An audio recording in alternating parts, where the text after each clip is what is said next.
So here we are on the backside of the Methodist Children's Home, and this was just one area where one of the many dairy farms, DeKalb County, it hasn't been that many years since DeKalb County had more dairy farms than any other county in the whole country.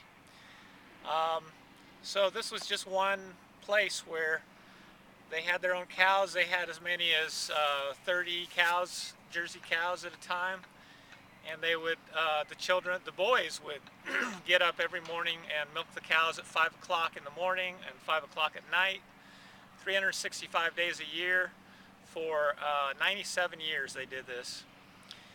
And pasteurizing equipment was expensive, so they didn't have that, and all the children were fine. At one point, Mr. Kerr, who his wife, Katie Kerr, was his wife. She was the matron of the children's home, and Katie Kerr, along back here, was named after her. At one point, he gave a speech and said that no child had died in at least 30 years before that. That was in 1960 something. So raw milk is not unhealthy, and actually I think people would be a lot healthier if they drank more of it, personally, as long as it was from grass-fed cows. Well, just 6 miles south of here was a dairy called Mathis Dairy that if you were growing up in the 60s and 70s and 80s, you would have known about Rosebud, the cow, and you may have milked her. But they were big on raw milk. They were the last raw milk, one of the last raw milk dairies here in the whole country. And then Georgia went the way of all the other states because of all the federal pressure to pasteurize all milk across the board, whether it was grass-fed cows, healthy cows, or not.